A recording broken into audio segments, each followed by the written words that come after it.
bom dia. O NE1 está começando, é hora de ficar ligado nas principais notícias da nossa região. Vamos juntos até 13h. E nesta edição a gente vai falar sobre emprego. A profissão de costureira é antiga, atravessa gerações e segue firme no mercado de trabalho. E você vai conhecer a história de mulheres que sustentam a casa a partir desse ofício. Tem curso para quem quer ingressar nessa área. E empreender é o sonho de muita gente, né? Esses dois irmãos usaram os novos hábitos alimentares para entrar no ramo da alimentação e ajudar outras pessoas a se alimentarem melhor. E por falar em comer bem, o NE1 vai ajudar a montar o famoso prato colorido, aqueles que os especialistas falam tanto. Ainda sobre saúde, tem orientações para as famílias com adolescentes. Qual é a hora certa de levar os meninos ao médico urologista, hein? Você sabia que uma ideia pode virar lei? Descubra como nasce um projeto de lei na Câmara de Vereadores, desde os bastidores até a votação. E ainda o trabalho da Defesa Civil de Olinda para recolher os pertences dos moradores das casas que explodiram no bairro de Ouro Preto. E como andam as investigações desse caso? QR Code do nosso canal Globo na tela, manda a sua mensagem para a gente, faz o NE1 junto com a nossa equipe. Estamos esperando a sua participação. Agora são 11h50. Viver numa rua com esgoto no meio da rua e sem pavimentação é um transtorno. Quem mora na Rua do Progresso, no bairro de Peixinhos, sabe bem como é. Bora ver o vídeo que Paulo Henrique mandou para o nosso canal Globo. A frente de casa como tá, isso é entupida, tudo entupida, mi. Tem lama, só lama, fácil, só lama. A rua como tá, a rua. Aqui o pessoal tá nem podendo passar por aqui mais, ó. Não pode nem passar, velho, por aqui, ó. Tá aumentando, a água tá verde, meu irmão. Vamos ao vivo então para a Rua do Progresso, em Peixinhos. Daniele Fonseca tá por lá. Oi, Daniele, bom dia para você. Oi, Maristela, bom dia para você também, para todos que estão com a gente no NE1 de hoje. Quando se fala em Rua do Progresso, a gente imagina algo que esteja ali à frente do esperado, né? Que seja algo positivo para se mostrar. Olha só o que a gente tem para vocês verem aqui na Rua do Progresso, gente. Essa poça enorme, né, de lama, de água de fossa, nem choveu aqui por esses dias e continua a situação desse jeito. Fica bem na esquina da Rua Maragi, aqui em Peixinhos. Olha aí, a moto acabou de passar, mela tudo. Enfim, é um desgaste tremendo para as pessoas. Eu estou aqui com o seu Paulo, foi ele o morador que mandou o vídeo para a gente, contando essa situação. Seu Paulo, bom dia. Há quanto tempo, hein, vocês enfrentando essa nojeira, né? Não tem nada melhor que a gente possa dizer sobre essa situação aqui de vocês, moradores. Bom dia. Bom dia, Maristela, bom dia a vocês. Esse buraquinho aí tem mais ou menos mais de 15 anos, esse buraco aí. E está causando um problema muito sério aqui nessa rua, entrando água na casa do pessoal, as canaletas estão todas entupidas, o pessoal está caindo aqui dentro do buraco, não tem, tem gente com muleta andando sem poder atravessar isso aqui, tá entendendo? Tá um problema sério esse buraco aqui, viu? E é um risco de acidente mesmo, né? Para quem passa por aqui. O senhor falou de gente andando de muleta e estou vendo aqui Dona Messia, né? Isso, Dona Messia. Para a senhora, que não tem tanta facilidade de se locomover, hein? Bom dia. Eu tenho que ir pela outra rua, nunca passo por aqui porque já caiu gente boa. Imagine eu que uso muleta. Eu tenho que ir pela outra rua, fazer um rodeio maior para passar, para não ter que passar nessa água. E quando está chovendo ainda é pior, meu filho. Não tem condição de eu sair de casa. De jeito nenhum. Não só tem eu de muleta, mas tem outra senhora também que usa com dificuldade. Horrível. Dona Messia, agradeço a participação. Olha o carro aí, olha só, gente, na hora da nossa entrevista aqui ao vivo, e não tem muita opção, né? Quando tem que seguir caminho por aqui, Tem alguma outra opção aqui de caminho para os motoristas, para as pessoas? Como é teu nome? Daniele. Daniele, minha xará, diga lá, bom dia. Bom dia. Na minha casa também só entra água direto, com chuva, sem chuva. Chegou água na torneira, enche de água. Meu quintal está cheio de água. Quiser ir lá ver, está à disposição. Está horrível.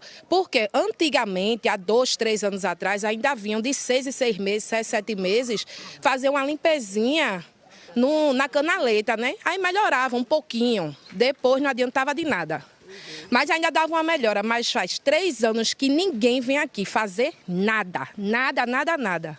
E animal, bicho, inseto, Daniele, também é muito frequente, hein? Aqui, minha filha, é a Rua do Gabiru.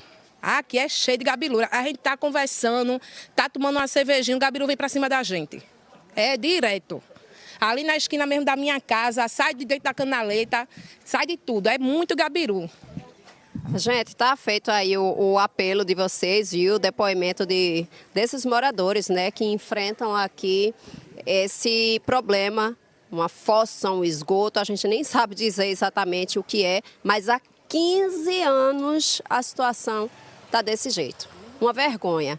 A gente está aqui mostrando, daqui a pouco eu volto trazendo as informações, né, da prefeitura e outros responsáveis por esse ponto aqui. Voltamos contigo, Maristela. Seu Paulo registrou, né, Daniele? Mandou o vídeo para o nosso canal Globo, QR Code segue aí na tela para você continuar participando. Daniele Fonseca está lá no local, vai permanecer, vai continuar conversando aí com os moradores para a gente verificar como é que fica a situação, né? Afinal de contas, 15 anos com esse buraco, com muito lixo, com esgoto, com todas as dificuldades aí mostradas pela nossa equipe e ditas aí pelos moradores que todos os dias estão sofrendo, né, com água suja bem na porta de casa. É uma situação que não pode continuar, né? A rua finalmente tem que fazer jus ao nome, né, Daniele? Rua do Progresso, é o que a gente espera, né? Agora, 11 horas e 55 minutos, seguimos pelo trânsito com imagens para você da BR-101. Bora para lá, para o centro de Abreu e Lima, bem em frente aí à Praça São José. A gente tem imagens ao vivo deste trecho aí, onde passam os motoristas que vêm do Recife e seguem no sentido de Goiânia, também para as praias do litoral norte. A gente observa o trânsito livre aí para os motoristas. Os motoristas não estão enfrentando dificuldades aí na região. Vamos seguir o nosso passeio agora pelo Recife, na Avenida Agamenon Magalhães, em frente à Praça do Derby. Neste ponto, os carros vão no sentido Abdias de Carvalho, Ilha do Leite, também sentido Pina, os motoristas seguindo aí para a zona sul do Recife. A gente observa um trânsito mais lento aí à medida que a gente vai se aproximando do meio-dia, agora 11 horas e 56 minutos. Bora para a Zona Sul, agora a Avenida Domingos Ferreira, na sua tela, no bairro de Boa Viagem, no cruzamento com a rua Bruno Veloso. A gente vê os motoristas aí seguindo o seu caminho neste trecho. Eles estão no sentido Piedade, Candeias, Boa Viagem. E a gente vai junto aí com os motoristas, observando como é que está o trânsito na região. Moradores das 8 casas que desmoronaram em Ouro Preto, Olinda, recolheram pertences pessoais com a ajuda da Defesa Civil em meio aos escombros, hoje pela manhã. O acidente aconteceu no domingo passado. 2 pessoas morreram e 10 ficaram feridas. Camila Torres está desde o início da manhã no local, desde o domingo, acompanhando essa movimentação por aí, né? Os moradores estão conseguindo resgatar ainda alguma coisa, de alguma forma, em meio à tragédia, tentando retomar a rotina. Tudo muito difícil, né, Camila? Bom dia para você. Oi, Maristela, bom dia para você. Para quem está com a gente aqui no NE1, olha, o principal trabalho de hoje é esse, ó, de recolher os objetos em casa. E cada montinho que a gente vê pertence a uma família. Aqui, por exemplo, é da família de Patrícia. Patrícia, que é uma das sobreviventes, então ela está aqui, ó, aguardando a vez dela no transporte que está sendo oferecido pela Prefeitura de Olinda. Então ela está esperando a vez para poder levar os objetos dela. De tempos em tempos entram equipes aqui com alguns moradores para poder recolher os objetos, e esse trabalho ele está autorizado hoje, tá, pessoal? Então, lá atrás tem casas que foram menos afetadas, né? Então, as pessoas entram para poder recolher o que for possível, procurar documentos também tão importantes. Nesse terreno ficavam as casas que desmoronaram, né? Mas em volta tem as casas que ficaram parcialmente de pé ou com rachaduras, mas que estão interditadas. 9 casas no total estão interditadas. Os moradores também precisam sair de casa. Beatriz, por favor. Beatriz é de uma das casas, desse lado de cá, casa interditada. Essa aqui é a tua parte, não é isso? Isso sim. Você já sabe para onde que você vai? Vamos para o outro lado aqui, na outra rua. Isso. Aqui era alugado? Isso, era alugado. E aí você vai para outra casa alugada, é isso? Outra casa alugada, isso. Quantas pessoas na tua casa, Beatriz? 6. 6 pessoas. Na medida do possível, tá todo mundo bem? Tá, sim, graças a Deus. Tá, joia. Muita força, viu, para vocês. Obrigada. Muito trabalho agora para poder reorganizar a vida dessa maneira. É claro que para as famílias que moravam aqui nas casas que desabaram, tem a dificuldade, né, com a mudança, com o transporte, com encontrar outro lugar. A dor física, a dor emocional também, com a perda de 2 pessoas que moravam aqui, morreram aqui mesmo no local. E, claro, com a recuperação das vítimas que ainda estão feridas. A gente preparou uma reportagem atualizando as informações desse desmoronamento ocorrido na manhã de domingo aqui no bairro de Ouro Preto, em Olinda. Vamos acompanhar. O trabalho nos escombros exige cuidado e atenção. Em meio aos destroços estão objetos pessoais. O que é encontrado fica separado e é entregue às famílias. Fabiana é uma das sobreviventes. O marido, Cláudio dos Anjos, de 40 anos, morreu no local. Foi sepultado ontem no cemitério de Camaragibe. As filhas de Fabiana, que também foram resgatadas, estão se recuperando. Eu vim mais para sair de casa e achar que eu iria chegar aqui e seria tudo mentira.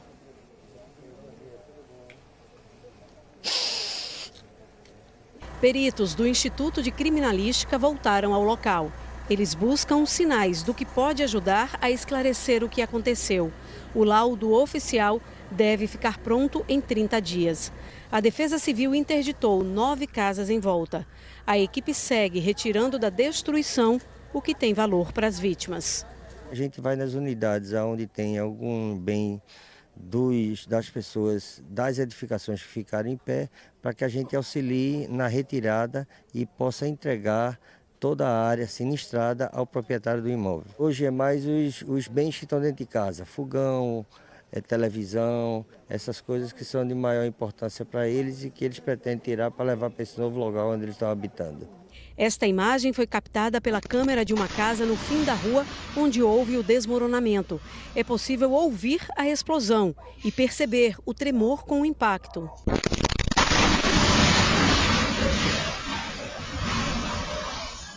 Em seguida, pessoas começam a sair de casa para ver o que aconteceu. Foi o que Douglas fez. Ele viu o momento em que José de Lima, de 69 anos, foi socorrido com queimaduras em 85% do corpo. No momento ele saiu, né, e pediu até para socorrer a esposa dele no momento, pedindo que deixasse ele para socorrer ela, que foi até forte a imagem. Ele disse: me solte minha esposa, me deixa aqui, vá pegar ela lá, que ela precisa de ajuda também. 12 pessoas estavam nas 8 casas que desabaram no domingo pela manhã. 2 morreram no local. Os vizinhos ajudaram, ainda em choque. Quando eu estava na minha sala, limpando a sala, eu senti um cheiro forte, fui no meu fogão, cheirei, não era meu gás, desliguei a panela. Quando eu voltei, já foi um estrondo. Quando a gente saiu na rua, fomos os primeiros a sair, a gente já viu a casa no chão. Somos uma família, né? Todo mundo fala com todo mundo, se ajuda. Então, assim, foi uma dor muito grande para a gente ver que foi construído tijolinho por tijolinho e ver tudo destruído. Perdemos vidas. Tirou! Aê! Ontem à noite, o cachorro Nick, que foi adotado pela família dona do imóvel com as 8 casas, foi encontrado pela equipe da Defesa Civil de Olinda. Ele ficou soterrado por quase 36 horas. Nick tinha sido abandonado aqui na rua no começo deste ano. Está internado numa clínica veterinária. Estava aqui, eu vi o grito da Defesa Civil quando disse que mexeram e ele latiu, né? Ele é bem rouco e a gente conseguiu resgatar. E a gente internou ele numa clínica. Então ele é de todo mundo e todo mundo ajuda e todo mundo gosta dele. E ele foi adotado, assim, de coração pelos donos da casa que desabou. Ontem à noite também foi resgatado um dos gatos de Sandra, que saiu de casa antes da explosão. Chloe, a fêmea de um olho só. Thor, de pelo laranja, já foi visto, mas ainda não saiu do local da destruição. Os moradores da rua onde houve o desmoronamento seguem mobilizados. Doações chegam a todo momento e são entregues a quem agora precisa reorganizar a vida. A gente está com as portas abertas hoje o dia todo, amanhã, para quem quiser doar. Não só alimento, mas liquidificador, ferro elétrico, uma mesa, porque o povo perdeu tudo, né? Então, copo, prato, então a gente já está recebendo isso na capela e a paróquia, que é em si, toda a paróquia, que é a matriz de São Lucas, elas também estão mobilizando lá e vão trazer e a gente espera que todos doem, porque muita gente ali era alugado, né? Então eles não têm nada mais. Eu volto a falar ao vivo aqui do local do desmoronamento. Eu conversei mais cedo com a equipe da perícia. A informação é de que os indícios apontam sim para um vazamento de gás. A explosão pode ter acontecido no momento em que alguém tentou acender a luz, porque há uma produção de faísca nessa hora, ou então na hora de tentar acender o próprio fogão, né? O laudo oficial deve ficar pronto em 30 dias. Das 10 pessoas que receberam atendimento médico, uma continua internada, seu José de Lima, com queimaduras em 85% do corpo. 2 pessoas morreram, uma delas era a esposa de seu José, que está sendo velada nesse momento na cidade de Limoeiro. E o sepultamento é hoje, 3 da tarde, em Lagoa do Carro. Maristela. Muitas perdas, né, Camila? Muito obrigada pelas informações. A seguir, tem qualificação de graça no Recife para empreendedores. Você vai ver também o mercado de trabalho para quem quer trabalhar como costureiro e costureira. E ainda, você sabe o que é um projeto de lei, como ele surge, desde a ideia até a aprovação? A gente conta tudo já já, agora 12:06.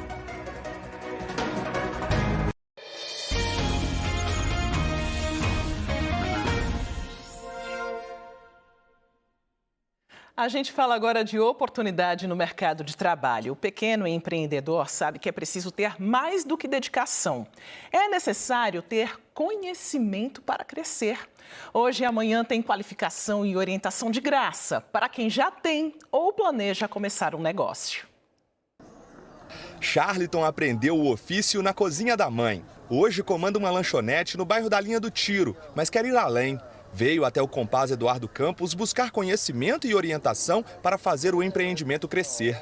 Eu vim aqui para ver o que é que se poderia fazer para o meu benefício, né? E benefício também dos meus clientes, para melhoria, né? Tanto minha como dos meus clientes também, que vai degustar o meu produto e vai voltar de novo, né? Como sempre volta, né? Então, eu estou aqui para aprimorar.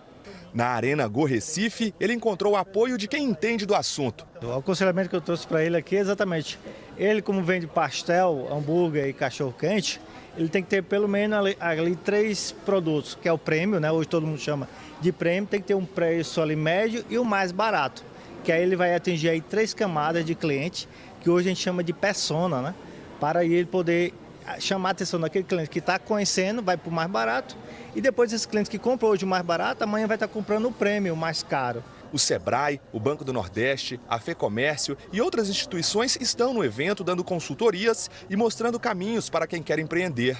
O empreendedor aqui ele vai ter a oportunidade de conhecer alguns serviços que podem ajudar na performance dele e, claro, acessar crédito, ter mentorias. As ações são gratuitas para gerar oportunidades e incentivar a qualificação de quem quer mudar de vida.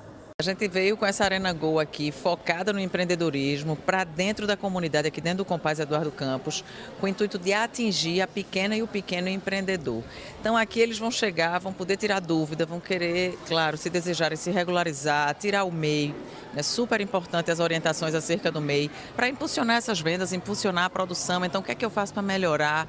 Como é que eu precifico o meu produto? Como é que eu entendo o mínimo de contabilidade básica e até mesmo o uso das redes sociais, para que esse negócio possa ser ainda mais impulsionado e atingir novos patamares. Varidiana produz doces e salgados na comunidade. Veio mostrar o trabalho e sair daqui com ideias novas para ampliar o empreendimento. O objetivo, no curto prazo, é ter a sonhada loja física. Eu quero crescer, né? É um empreendimento pequeno, começou eu e a minha filha, mas a gente busca crescimento, a gente quer crescer, então a gente quer ter mais conhecimento na área financeira, de empreender, de como dividir os custos de casa e da empresa. A gente começou tem uns 2 anos e eu me vejo daqui 1 ano com uma loja física vendendo para o comércio. O atendimento da Arena Go no Compaz Eduardo Campos vai até às 2 da tarde.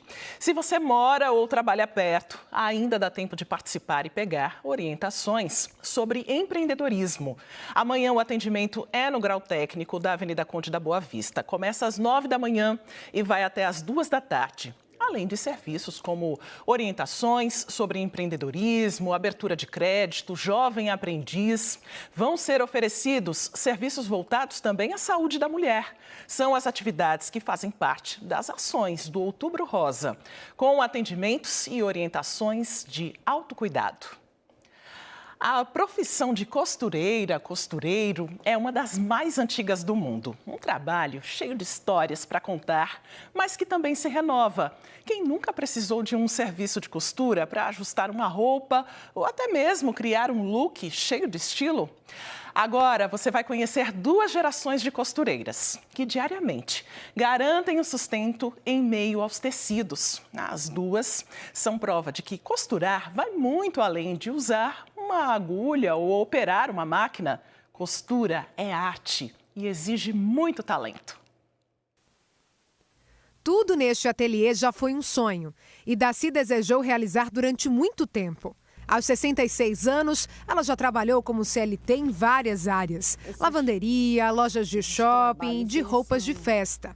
Depois da aposentadoria, ela decidiu assumir de vez a profissão que faz os olhos dela brilharem, a de costureira. Quando eu estou aqui dentro, é como se eu estivesse tratando de uma criança, com muito amor, com carinho. E devemos fazer nossos trabalhos com amor, porque se não existir só o dinheiro, não vale a pena ter o amor primeiro pela peça, ter o cuidado, né, de manejar. O conhecimento na costura herdou da mãe. Aos 13 anos, Daci ficava de olho em tudo para aprender. A gente dormia de dia, descansava e à noite a gente pegava direto, até amanhecer o dia. E ali ela ia fazendo, e na época aquelas máquinas de pé, né, antiga, que a gente ainda hoje tem, e aquilo ali... Eu me sentia tão bem, parecia que quando eu estou fazendo algo, é como se eu estivesse voando. O boca a boca é a principal divulgação da costureira que passou a atender também em domicílio. É visitar o cliente na sua casa. Porque tem muitos clientes acamados, que não podem andar, pessoas que trabalham muito, não têm horário. Então eu disse, é aí que eu vou pegar os meus clientes. Aí da própria loja, os clientes já começou ali, aí foi passando, aí, cartãozinho, não, é boca, uma fala, outra manda, olha, mandei pra tu, mandei pra tu. O acabamento impecável é uma das marcas registradas de Daci. Ela sabe fazer de tudo na costura, mas resolveu investir no conserto de roupas. Faz ajustes perfeitos em vestidos de festa, bainhas de calça que parecem ter acabado de sair da loja. E também faz transformações de peças sem uso, com muita criatividade. Tem que andar na moda, né? E ver assim, o que realmente vai combinar com você. Porque tudo isso faz parte da costura. Porque cada dia a costura se renova. Não é verdade? Sim. Cada dia se renova. Cada dia tem uma coisa diferente. Um modelo diferente, um estilo diferente. Deus, só posso te agradecer. Sou muito grata por tudo que faço, por todas as pessoas que chegam até a mim, entendeu? E que cada dia mais venha aparecer pessoas que gostem do que eu faço, porque é importante. A costura atravessa o tempo e se perpetua em outras gerações. Sabrina é um exemplo disso. Ela aprendeu a costurar com a mãe, que aprendeu com a avó e desde 2020 ela vive exclusivamente da costura. Antes da pandemia, Sabrina perdeu o emprego num call center e mergulhou de cabeça na profissão da mãe. Tinha a máquina que eu fiquei pensando, poxa, posso fazer alguma renda, fazer alguma coisa. E eu sempre gostei de me vestir muito bem, de estar sempre na moda. E aí eu não tinha mais minha mãe por perto para fazer minhas roupas, então eu precisei fazer, né? Aí depois fiz curso online também. Depois que a mãe dela foi morar em outro estado, Sabrina pediu que deixasse a máquina de costura. Foi o ponto de partida para a jovem investir ainda mais na área. Hoje ela tem 4 máquinas de costura, sendo uma industrial. Sabrina gosta de criar. Faz roupas do zero. Também trabalha com reaproveitamento e confecção de roupas religiosas. Ela divulga muitos serviços nas redes sociais. Envio para as pessoas do meu condomínio, trabalho com peças autorais mesmo, upcycling, patchwork, enfim, roupas sob medida, né? Porque eu acredito que não existe roupa padrão, né? Para corpos padrões. A profissional também compartilha o conhecimento na costura. Ela dá aulas na comunidade do Coque e para detentas no sistema penitenciário. Um amigo meu viu, né, que eu estava dando aula e entrou em contato comigo, perguntou se eu queria dar aula na penitenciária, né, nas penitenciárias do Recife, se eu, Sabrina, tu se garante mesmo fazer isso? Eu disse, claro que sim, sabe, é o que eu quero fazer. É incrível, sabe, é olhar para elas, né, e ver que realmente a ressocialização está fazendo diferença, sabe, fazer diferença na vida das pessoas. Aos 30 anos, Sabrina está feliz pela caminhada e querendo conquistar ainda mais por meio da costura. É onde eu me sinto bem, onde eu boto minha criatividade para florar. E eu acho lindo o meu trabalho e muito essencial, né? Porque todo mundo vai precisar, todo mundo precisa de uma costureira. É verdade, todo mundo precisa mesmo. A gente continua falando sobre costura porque estamos nos últimos meses do ano sempre cheios de festas que aumentam a demanda de quem trabalha com costura. E cursos de formação garantem essa mão de obra tão procurada por todos nós. Natália Dielu acompanha. Oi, Natália, boa tarde. Boa tarde. Pois é, nesse período do ano, Maristela, a demanda aumenta, né? Essa profissão que é tão linda, tão antiga e que é tão importante, né, para todos nós, a profissão de costureira. A gente fala ao vivo aqui de um curso de corte e costura e modelagem que fica na Avenida Conde da Boa Vista, aqui no centro do Recife. E a gente vai conversar com a professora Érica Silva, que já foi aluna também do curso, né? E que fala pra gente, Érica, boa tarde para você, como ganhar dinheiro, né, para quem está nessa área de costura nesse final de ano. A gente sabe que tem muita gente procurando pelo serviço. Que dicas a gente pode dar? Boa tarde. Podemos estar fazendo oficinas, né? Aqui na escola temos oficinas de consertos, ajustes.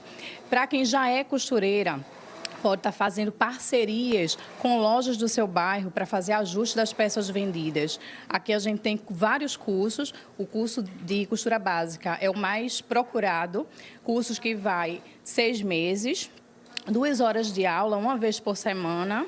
Aqui, o aluno ele tem uma aula personalizada. Ele não precisa aguardar, esperar a formação de uma turma para iniciar. Ele inicia de acordo com outros alunos que já estão no final ou no meio do curso. Érica, deixa eu dar uma circulada aqui para falar com alguns dos seus alunos, porque a Érica falou que, além dessa área, né, de conserto, também nesse período do ano, a costura criativa é muito procurada, ou seja, para fazer suplá, para fazer itens que podem decorar a mesa no Natal, por exemplo. Da Julieta, né, seu nome? Julieta. Dona Julieta, ela começou o curso do zero, né? A ideia é que começar a trabalhar na área, né? Eu pretendo, não é? Aprender bem na área, ter o conhecimento e praticar bastante para poder ganhar dinheiro em cima disso. A senhora está aqui há quanto tempo? A senhora trabalhava com o que antes? A vida toda eu trabalhei na área de educação, mas eu tinha um sonho bem antigo de adolescência em aprender a costurar. E estou realizando agora, que foi presente dos meus filhos, esse curso. Que legal, então está no 3º mês de curso, está mandando muito bem aí no acabamento, dona Julieta, muito obrigada, viu? A gente vai conversar também aqui com outra aluna que está aqui aprendendo um pouquinho sobre modelagem. Boa tarde, qual é o seu nome? Valesca. Valesca, me conte um pouquinho o que é que lhe trouxe ao curso de costura básica. O que trouxe a costura básica porque foi interesse também, né, que é uma arte, né, que está na alta tendência, né, aí, porque eu já costuro para fora, assim, né, mando fazer minha roupa, eu pago muito caro, eu assim, não, peraí, vou procurar uma coisa que eu invisto mais em mim, que é melhor, de que daqui para frente costurar para fora, né? Muito obrigada, viu? Deixa eu só falar com a professora Érica de novo para dar dicas de divulgação, né? Como é que... Porque você estava me dizendo que nesse período do ano dá para dobrar o faturamento, né? Para quem já trabalha com a área de costura. Como é que faz? Que dica a gente pode dar? Utilizar as redes sociais, né, uma das melhores ferramentas hoje do mercado, utilizar Instagram, WhatsApp, participar de feiras também de artesanatos, lojas colaborativas e principalmente grupos de vendas de WhatsApp, principalmente aqueles locais do seu bairro. Muito obrigada, viu, professora? Esse curso já existe há 15 anos aqui no centro do Recife e a gente trouxe, então, essas orientações para quem quer investir na área de costura, para quem está começando, para quem já está na área. A gente volta com você, Maristela. Boa sorte aí para todo mundo que está apostando nesse mercado. Bora agora voltar para o bairro de Peixinhos, em Olinda, conversar com Daniele Fonseca, que está mostrando a situação dos moradores que convivem com o esgoto. Ô, Daniele, conta para a gente, por favor, se tem alguma resposta já do poder público para essa comunidade? Tem, Maristela, tanto da Prefeitura de Olinda quanto da SEAB, a Companhia Estadual de Habitação. Vou pedir para a Dai Santos, que está comigo hoje aqui, mostrar mais uma vez aí essa cratera tomada pela água de fossa de esgoto. Conversar aqui com Dona Patrícia. O que é que a senhora enfrenta de pior por causa disso, hein? Boa tarde. Boa tarde. As canaletas entupidas, né? Muita muriçoca, muito inseto. A casa você pode limpar, só fede. A fossa, a lama. A gente não tem sossego aqui nessa rua, não. Não tem sossego, não. Pessoas doentes, idosos, crianças. É muita coisa. Os bichos, a gente só vai cheio de mordidas. E o aspecto, né, terrível que fica, chamar uma pessoa para vir em casa é uma vergonha dessa. Olha só, gente, como eu disse, foram 2 respostas, né, que a gente recebeu. Enquanto isso, a gente acompanha aí o caminhão passando. A Prefeitura informou que foi feito um estudo técnico recente aqui na Rua do Progresso, que ela vai passar em breve por um serviço de colocação de canaleta, drenagem e outras melhorias. A previsão é que isso seja concluído até o final de ano. Depois disso, vai passar por um outro projeto que é referente à pavimentação da rua, mas aí precisa ser feito esse levantamento e outras análises, né? Tanto para a execução do serviço e também para orçar recursos, né? Ter dinheiro para fazer a obra. E já a Companhia Estadual de Habitação e Obras, a SEAB, informou que essa rua, a Rua do Progresso, está contemplada no projeto de implementação do sistema de esgotamento sanitário, tá, gente? O pessoal está aqui acompanhando. Que esses trabalhos já começaram em agosto do ano passado, que até agora o serviço foi concluído em 38 das 67 ruas previstas e que estão enfrentando dificuldade, porque aqui existe uma ocupação desordenada nas casas, mas que mesmo assim o calendário está sendo cumprido. E aí a previsão que a implantação de rede coletora de esgoto seja iniciado, a implantação seja iniciada no início do próximo ano, com previsão de ser concluída em 5 meses. Então, começa aqui em janeiro, 5 meses termina em maio. Vamos voltar aqui dia 8 de junho, seu Paulo? Seu Paulo que mandou a sugestão para a gente, marque aqui dia 15, acho que é uma data razoável, né, para a gente voltar, nossa equipe de reportagem, e ver se teve alguma melhoria. Gente, muito obrigada Boa tarde aí para vocês. A gente volta contigo no estúdio, Maristela. Em meio de ano chove ainda mais, né, Daniele? Por isso já marcamos aí o nosso calendário para o mês de junho, a volta da nossa equipe para ver como é que está a situação da comunidade. Obrigada, Daniele, pelas informações. E câmeras de segurança de um prédio no Poço da Panela, na zona norte do Recife, registraram a ação de 2 mulheres que estão sendo investigadas por furtar joias de um apartamento. Segundo o boletim de ocorrência registrado pelo dono do imóvel, o prejuízo é em torno de R$1 milhão. As suspeitas entraram e saíram do edifício sem serem incomodadas. Imagens de câmera de segurança mostram o momento em que as duas chegam ao prédio em um carro branco. Elas apertam o botão do interfone da portaria e o portão é aberto, no momento em que o porteiro estaria recebendo um pedido por delivery. As duas seguem pelas dependências do condomínio, sobem as escadas e se dirigem ao elevador. Entram no elevador junto com uma moradora e vão para o 7º andar. Notem que estão apenas com uma bolsa. De acordo com moradores, as duas arrombaram a porta com um pé de cabra, reviraram o apartamento e levaram joias e dinheiro. Na saída, ainda desceram o elevador, tomando uma cerveja e com 2 bolsas. Isso foi no domingo. Um boletim de ocorrência foi registrado e a Delegacia de Casa Amarela está investigando o caso.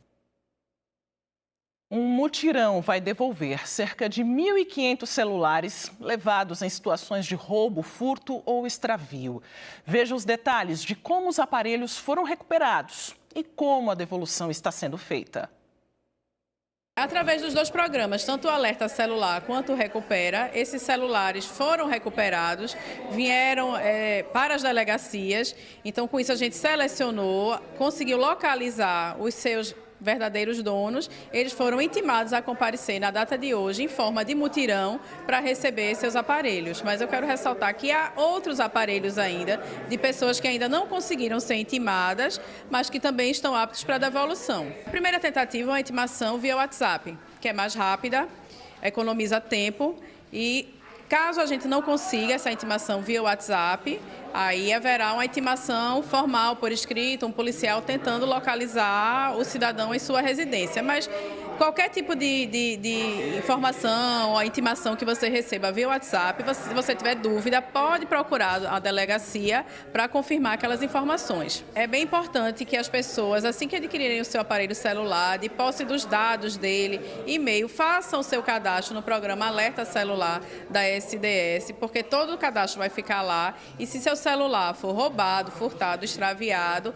tanto através do alerta como do programa Recupera, a polícia consegue localizar esses celulares para a devolução do seu dono. Comprar celular roubado é crime? O que é que pode acontecer também com a pessoa que está usando um celular que ela acha que é verdadeiro, mas ela comprou por um preço bem inferior ao mercado? Sim, mesmo pagando, a pessoa pode responder por receptação, né? E isso vai ser fruto de uma análise, de uma investigação, mas em tese pode responder, porque há alguns sinais, alguns indícios, né? Se comprar um produto com valor muito inferior do seu de origem, de mercado, em locais de procedência duvidosa, são alguns sinais que a pessoa pode desconfiar. Agora tem dica para toda a família aproveitar. Está acontecendo o 28º Festival Internacional de Dança do Recife, com apresentações de graça. E tem espetáculo agora, será? A Luna Mark me acompanha e conta os detalhes para a gente. Oi, Luna, boa tarde.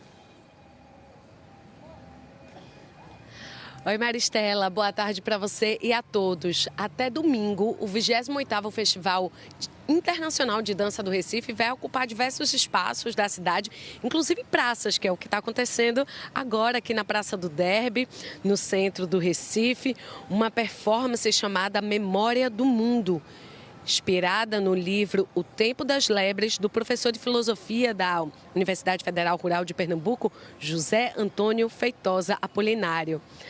O legal é porque, assim, né, na correria do dia, é um espetáculo que desafia quem está passando aqui pela Praça do Derby a parar e contemplar um pouquinho dessa arte tão bonita que é a dança. Deixa eu falar aqui com o curador do festival, o Dado Sodi. Explica pra gente um pouquinho da discussão que essa performance está propondo. Boa tarde. Boa tarde. É muito legal, né? O festival consegue promover esses encontros. Então, é uma performance que dialoga com essa dilatação, com esse ritmo, com esse movimento. Enquanto eles estão num outro tempo, a cidade está no ritmo dela acelerado que não para, né? Mas o festival consegue juntar isso, trazer essa dança para dialogar com a cidade. E se eu fosse interpretar, na minha visão, como eles estão ali com esse tipo de equipamento que se coloca numa moto, para mim era como se fossem entregadores fazendo uma performance assim. Tem dança em tudo? Tem dança em tudo e tudo pode ser dança, né? Então eles conseguem transformar esse movimento do cotidiano em dança e trazer a dança para o cotidiano. Então é um diálogo contemporâneo que o festival abraça. E hoje de noite sai da rua e vai para 2 templos, né, da cultura do Recife. O festival toma conta da cidade, né? São 10 dias em que o Recife dança. A gente bota o Recife para dançar. Então a gente ocupa desde as praças, parques, unidades do Compaz também e vai para os teatros, para os nossos palcos clássicos. A gente tem hoje à noite um projeto super especial que é o Primeira Cena, que acontece no Teatro Hermilo, onde o festival abre espaço para os novos talentos da dança do Recife e a gente também tem um super palco sagrado para a gente, que é o Teatro do Parque, com o Cine Dança, mais uma linguagem da dança, que o Recife é referência nacional, uma grande produção. Então, no Hermilo é para as pessoas conhecerem os novos talentos e no parque é para ver a dança sob o aspecto audiovisual. São curtas? Perfeito, são curtas, são videodanças, é esse encontro do audiovisual com a dança que o Recife produz e produz muito bem. E vai até domingo, mas algum destaque para a gente finalizar? Eu acho que é difícil como curador escolher um destaque dentro de tanta coisa boa, mas eu acho que o sábado é um dia muito especial, que a gente toma o espaço do Compaz Eduardo Campos e faz a Batalha da Escadaria, Batalha All Style, o Baile Charme, então a gente celebra o festival nessa grande festa com a dança de rua. Qual é o arroba da programação? @Cultura do Recife no Instagram, tem toda a programação gratuita. A gente pede que quem pode leve 1 quilo de alimento não perecível para trocar pelo ingresso, mas é tudo gratuito. Perfeito. Lembrando que a maioria das apresentações são de companhias aqui de Pernambuco, Maristela, mas tem atrações internacionais também. É uma baita oportunidade com você. Arte no meio da rua, né? Bom demais, Luna, e tudo de graça. Hoje e amanhã tem discussão sobre a literatura contemporânea em Pernambuco. Pesquisadores, escritores e artistas participam do debate. A escritora pernambucana Clarice Freire participa do evento e faz o convite. Oi pessoal, eu sou Clarice Freire, sou escritora, doutoranda e gostaria de convidar todos e a todas para o 5º colóquio Lucila Nogueira, que vai acontecer nos dias 21 e 22 de outubro na Universidade Católica de Pernambuco. Lá nós vamos debater literatura contemporânea, literaturas afro-brasileiras, literatura indígena, então vai ser um momento de muita troca, de muita movimentação cultural. Esperamos vocês, o evento acontece a partir das 16 horas. Até lá! Agora a gente fala sobre a saúde dos meninos, que eles ainda procuram bem menos os consultórios do que as meninas. E isso preocupa especialistas. Tanto que a Sociedade Brasileira de Urologia lançou uma campanha para incentivar a busca pela prevenção nessa faixa de idade. São muitas mudanças no corpo. Natália Dielu conversa com um médico urologista. Quando deve ser a primeira consulta, hein, Natália? Maristela, a partir dos 12 anos de idade, né? A gente está aqui ao lado do doutor Antônio César Cruz, médico urologista. Doutor, por que é preciso que esse menino consulte, faça a sua primeira consulta nessa idade? É uma idade que o corpo dele está passando por transformações? Boa tarde para o senhor. Olá, boa tarde, Natália. Na verdade, o menino ele não tem tanta consciência quanto tem as meninas, né, que são orientadas muitas vezes pelas mães, de procurar de rotina, de forma rotineira, mesmo sem sentir absolutamente nada, de procurar uma consulta regularmente. Então, essa campanha da Sociedade Brasileira de Urologia visa esclarecer e criar o hábito dos meninos, né, de procurar um médico, procurar um urologista, né? Então, essa idade de 12 anos marca o início das transformações no corpo do menino, transformações psicológicas. Então, é um momento que ele precisa tirar dúvidas, a gente precisa esclarecer sobre diversos aspectos com relação à sua saúde, para que no futuro ele consiga evitar, né, ter uma saúde bem estável e evitar algumas doenças, né? Aprender a lidar com o seu corpo, entender o que é que está acontecendo de transformação tão comum nesse início da adolescência aos 12 anos de idade. Doutor, curioso, né? Esses dados são bem alarmantes porque eles apontam, por exemplo, que as meninas procuram 18 vezes mais o ginecologista do que os meninos procuram o urologista. Nessas consultas, quando se cria esse hábito de realmente ir ao urologista, que doenças podem ser prevenidas? O que esse menino pode receber de orientação sobre o próprio corpo, sobre a consciência corporal que ele tem que ter, né? Isso. Essa discrepância aí do número de consultas, né, da procura do urologista, na verdade é porque se entende que o urologista é para avaliar a próstata a partir dos 45, 50 anos de idade. Mas, na verdade, o menino, ele procurando na fase inicial, ele vai ser esclarecido com relação à prevenção de algumas doenças, infecções sexualmente transmissíveis, o início da atividade sexual. Então é importante ele saber que existe uma vacina para evitar algumas determinadas situações, como por exemplo o vírus do HPV. Então, antes de iniciar a atividade sexual, a presença da varicocele, a varicocele em adolescentes pode levar à atrofia do testículo, né? Então são varizes no testículo que a gente precisa identificar nessa faixa etária.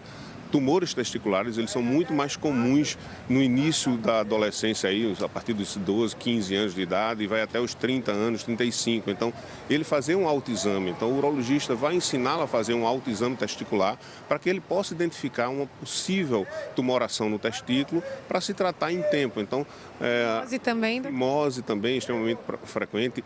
A fimose, ela tem um dado peculiar com relação ao futuro, que é a higienização. Então, se ele não higieniza bem o pênis, né, então ele pode vir a desenvolver câncer de pênis, né? Então, se tem fimose, precisa se tratar, né? Aprender a higienizar bem o pênis. Então, são orientações como, por exemplo, torção testicular, né? Que é comum nessa faixa etária, né? Mais comum nessa faixa etária. Então, a torção testicular precisa ser identificada o quanto antes para evitar a perda do testículo. Doutor, só para finalizar, a primeira consulta deve ser com 12 anos. E depois, qual é a frequência que esse menino tem que visitar o urologista? Se ele é assintomático, ou seja, se ele não sente nada, deve procurar pelo menos a cada 2 anos a partir dos 12 anos de idade. Certo, doutor, muito obrigada por essas informações. A gente volta com você, Maristela. Uma primeira consulta, né, que pode prevenir tanta coisa, né? Uma consciência que é criada já para a vida adulta, de cuidados com a saúde. A gente vai conhecer agora a história de 2 irmãos que decidiram mudar os hábitos alimentares para conquistar uma vida mais saudável. E a empreitada juntos deu tão certo que eles resolveram empreender no ramo da alimentação para ajudar outras pessoas a vencer o sobrepeso. O cardápio é variado e criativo. Comida de verdade, saborosa e preparada com ingredientes saudáveis. Lasanha com massa de crepioca ou ainda uma opção low carb com massa de farinha de amendoim. Sobremesas como brigadeiros, doce de leite e bem casado sem açúcar e com poucas calorias. Lanches saudáveis, como esta pizza sem carboidrato, feita com massa de castanha de caju, para comer sem culpa e pensando na saúde. Um relatório do Atlas Mundial da Obesidade de 2025 indica que 68% da população adulta brasileira tem excesso de peso. Destes, 31% sofrem com a obesidade e 37% com sobrepeso. Marcos e Mateus sofriam com esse problema e resolveram mudar de hábitos. Os 2 são irmãos e trabalhavam como publicitários. Sempre gostaram de cozinhar juntos, mas a obesidade ligou o sinal de alerta.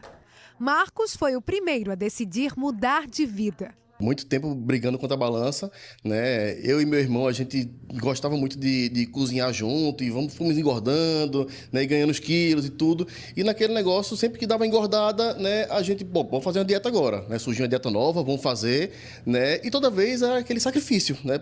Vamos fazer agora esse sacrifício, porque depois que a gente perder tá tudo certo, né? Mas aí perdia, Aí daqui a pouco vamos compensar. Agora eu mereço. E bora comer. E fazendo de novo aquele negócio de estar cozinhando junto, né? Quando a gente se encontrava na casa dos nossos pais. E aí aconteceu que a gente, vamos agora tentar fazer algo diferente, né? Eu tinha começado uma dieta, tá? Tinha começado já a perder lá seus 3, 5 quilos e tal. Eu falei, Matheus, esse negócio aí é legal, né? Conheci a dieta low carb, comecei a fazer, né? Começou a dar certo. E eu cheguei, Matheus, velho, não dá para te acompanhar mais. Não consigo mais cozinhar contigo aquelas coisas que a gente gosta, né?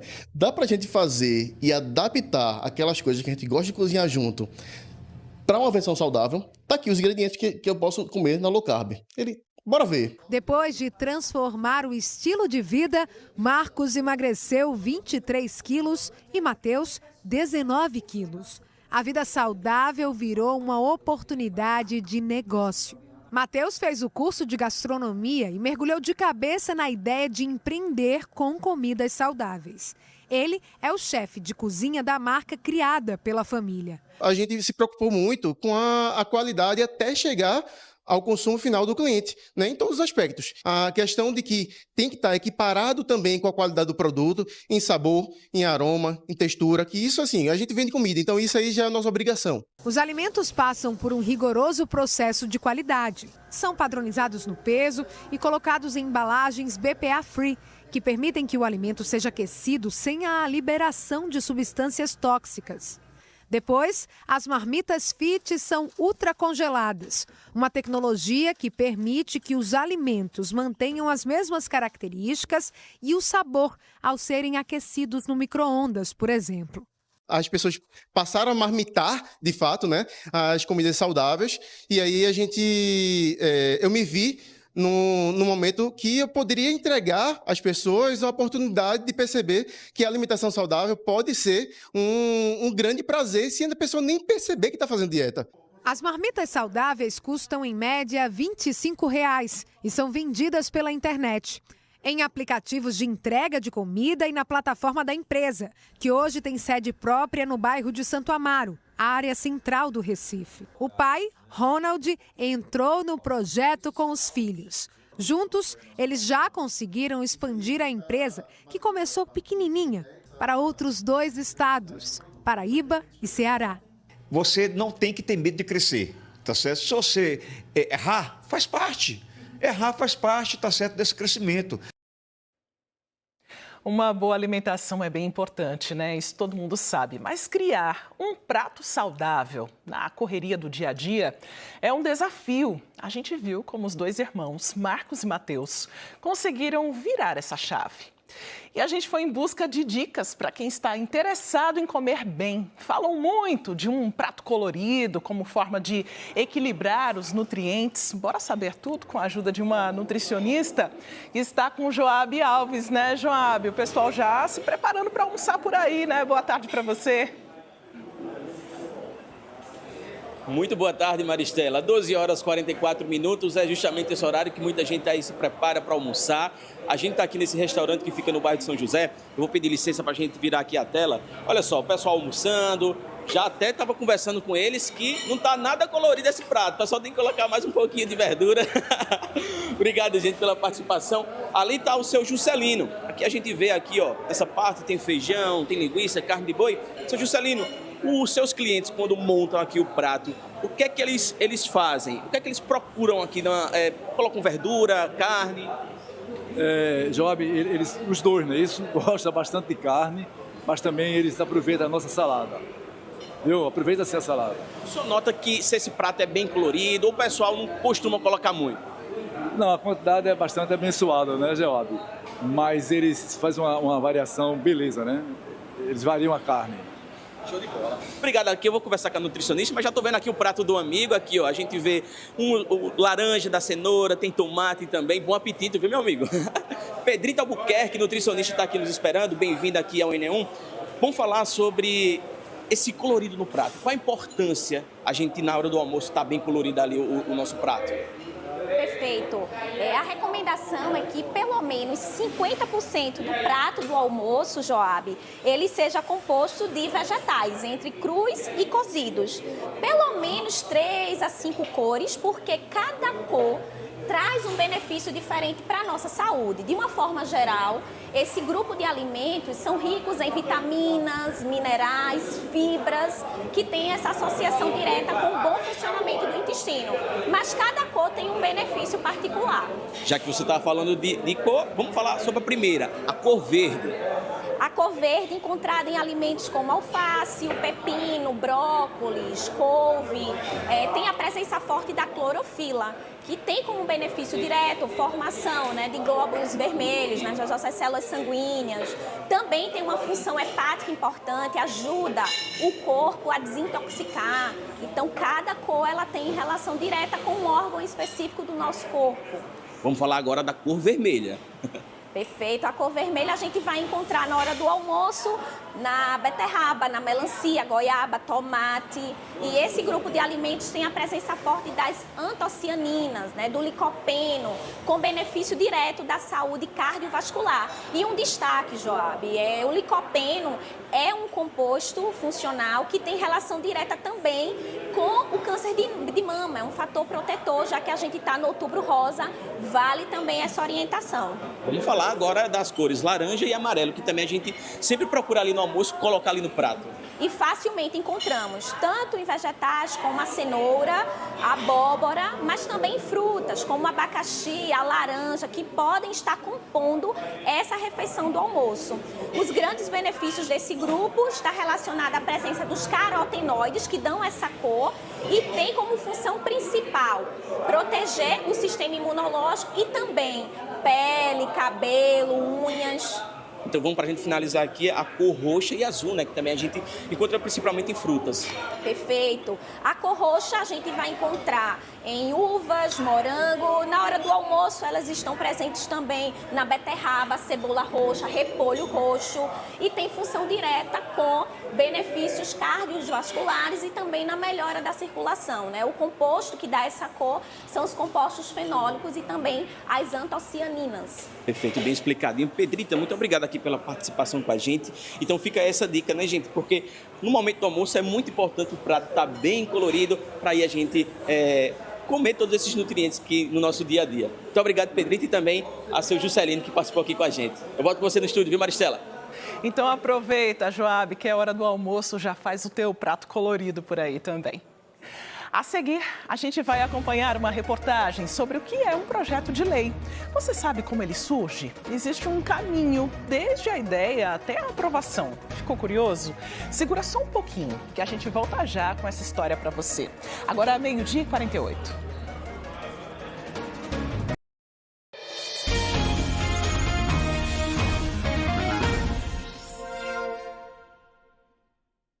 Um projeto de lei, também conhecido como PL, é uma proposta que surge a partir de uma ideia apresentada ao Poder Legislativo, como a Câmara de Vereadores do seu município. Mas você sabe como dar essa sugestão de lei que pode fazer a diferença na sua vida e também na de outras pessoas? É possível resolver situações como morar num local com problemas de endereço. Acompanhe na reportagem de Daniele Fonseca. Dona Luciana mora em Sítio dos Pintos, zona oeste do Recife. Sempre faz compras pela internet e certa vez ficou muito chateada. Pediu um item que tanto queria e nada de receber. Eu pedi, um porta-utensílios, aí fiquei esperei 1 dia, 2 dias, 3 dias. Eu falei, estranho, não chegou ainda em minha casa. Aí quando eu fui perceber que tinha chegado no Timbi, que lá também tem uma rua Antônio Felipe, igual o nome da minha rua. Aí ficou com a encomenda, a senhora que recebeu, e ficou por isso mesmo. Fábio também já enfrentou problemas com o endereço. Ele mandou para um grupo de amigos a localização da casa de um vizinho, onde ia acontecer uma reunião. O pessoal foi parar em um lugar bem distante. Quando a gente entrou em contato, ele disse, não se preocupe não, que a gente já está chegando.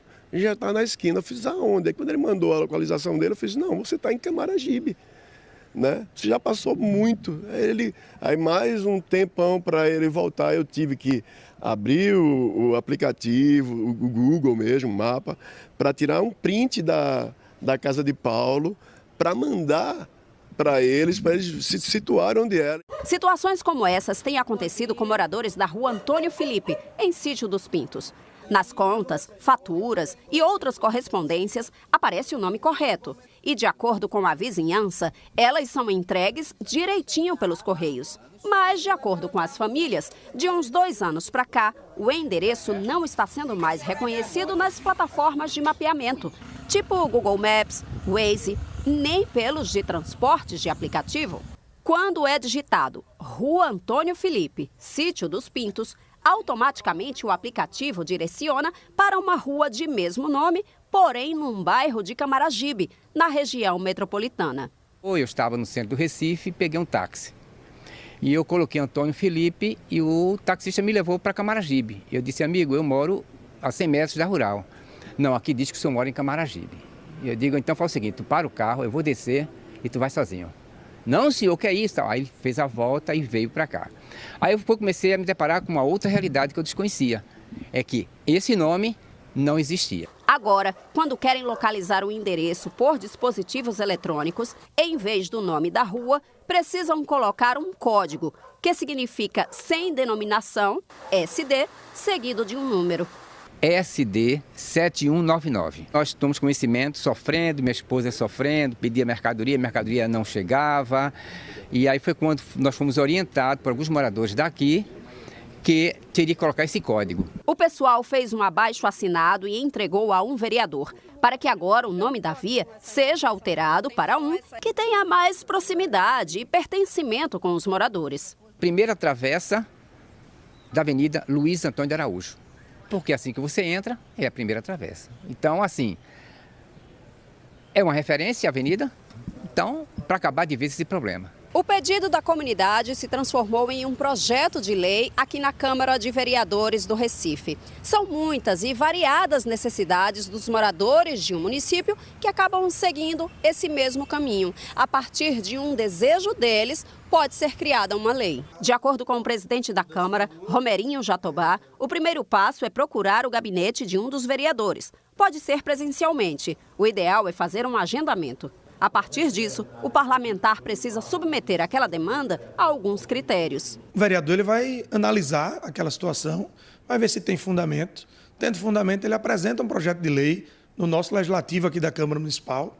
Esse projeto ele é distribuído para as comissões pertinentes àquele assunto. E aí tem 60 dias para que as comissões emitam os pareceres.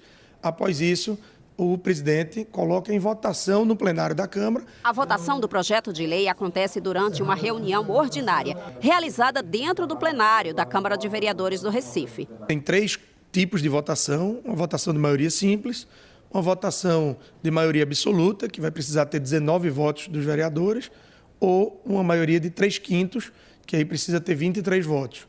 Então ele passa por uma discussão, é votado, depois volta para que seja votado novamente, ele precisa passar em 2 turnos de discussão e a partir daí a gente encaminha, ele sendo aprovado, a gente encaminha ao prefeito para que o prefeito possa sancionar ou vetar a lei. O chefe do Executivo Municipal tem 3 opções durante a análise do projeto e isso precisa ser feito dentro de um prazo específico. O prefeito tem 15 dias úteis para analisar. Ele pode mandar para a Câmara sancionando a lei, ele pode mandar sancionando em partes, caso ele discorde de algum artigo, ele pode vetar um artigo, ou ele pode também vetar o projeto totalmente.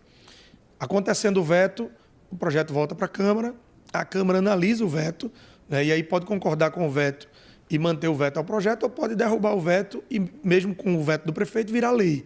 Caso ele sancione a lei já passa a valer.